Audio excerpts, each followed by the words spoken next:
Je lis du livre d'Exode, chapitre 3, versets 9 et 10, ce qui suit.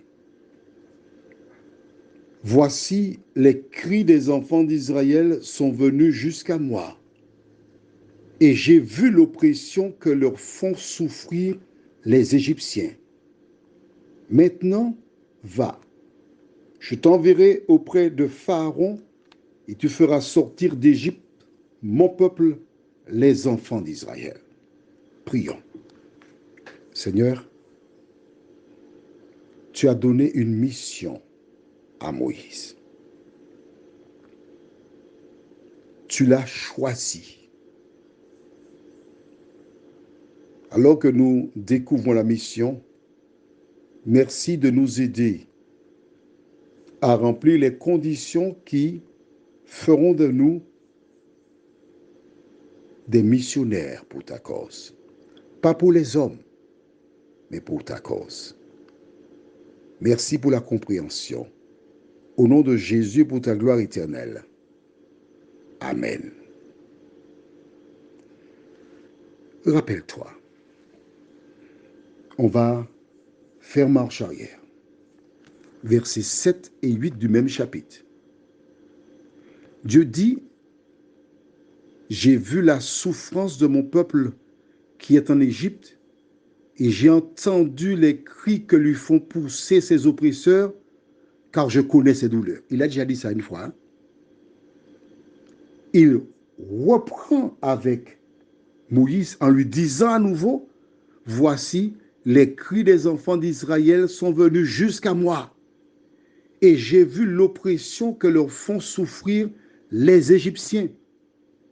Il répète cela 2 fois. Maintenant va, je t'enverrai auprès de Pharaon et tu feras sortir d'Égypte mon peuple, les enfants d'Israël. Est-ce que c'est Moïse qui va faire sortir les enfants d'Israël? Non. Mais non, pas du tout. Regarde, on va lire le verset 8. Dieu dit, je suis descendu pour le délivrer. Donc, ce n'est pas Moïse qui fera sortir le peuple d'Égypte. C'est l'Éternel qui est descendu pour le délivrer. Comment comprendre cela?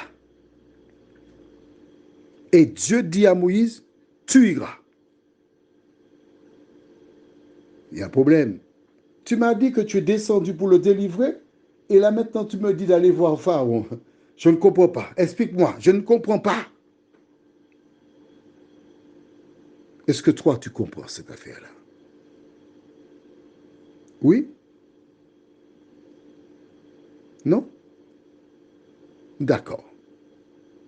Rappelle-toi. Lorsque Jésus a appelé ses disciples, il leur a donné une part de son pouvoir. Ils sont partis et à leur retour, ils ont commencé à raconter, oh Seigneur, même les démons nous sont soumis.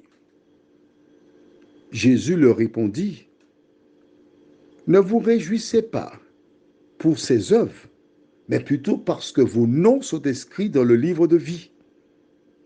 Quand Dieu a dit à Moïse, je suis descendu pour le délivrer, Moïse est celui qui parlera, mais l'Éternel est celui qui agira. Je reprends pour toi? D'accord. Moïse est celui qui parlera de la part de Dieu, mais c'est l'Éternel qui agira en donnant les 10 plaies au pays d'Égypte. En clair, Dieu utilise des humains pour se rendre au chevet des humains. Pourquoi? Pourquoi?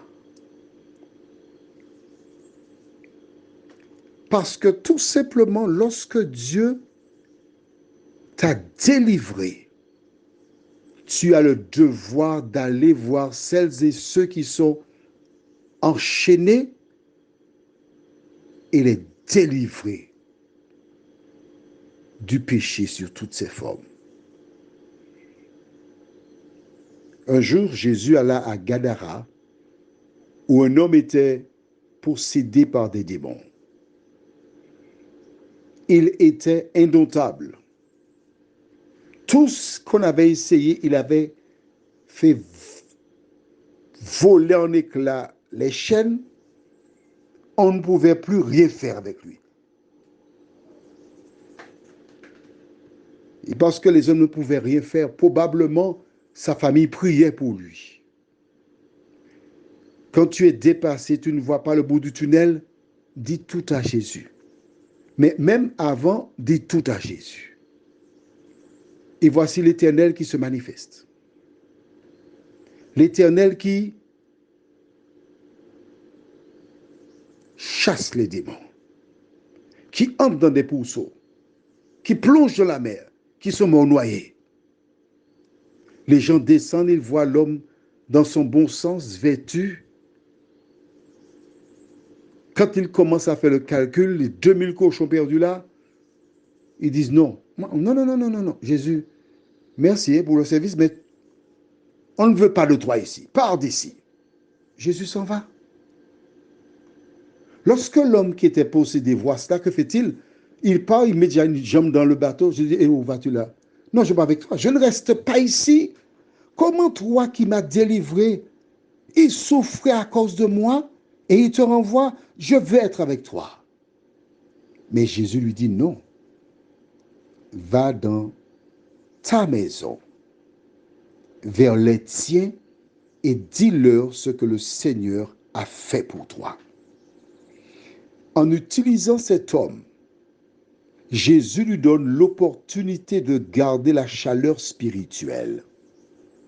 Il lui permet de partager quelque chose de vécu qui donnera envie aux autres de connaître ce Jésus.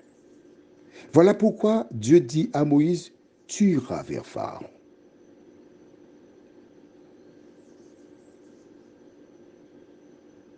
Prions. Notre Seigneur et notre Dieu, nous sommes heureux de découvrir que lorsque tu nous parles, quand tu nous invites à faire des choses, ce n'est pas nous qui faisons les choses, mais c'est toi. Tu as dit à Moïse, je suis descendu pour le délivrer. De la même manière que tu l'as fait, Seigneur, tu peux le faire aussi pour nous. Si seulement nous nous cramponnons à toi. Merci pour ce privilège. Merci pour le Saint-Esprit. Merci de nous entendre. Merci, Seigneur, parce que, comme tu le dis, au temps fixé, tu interviens dans nos vies.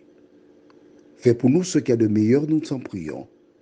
Au nom de Jésus et pour ta gloire éternelle. Amen. Je te souhaite une bonne journée.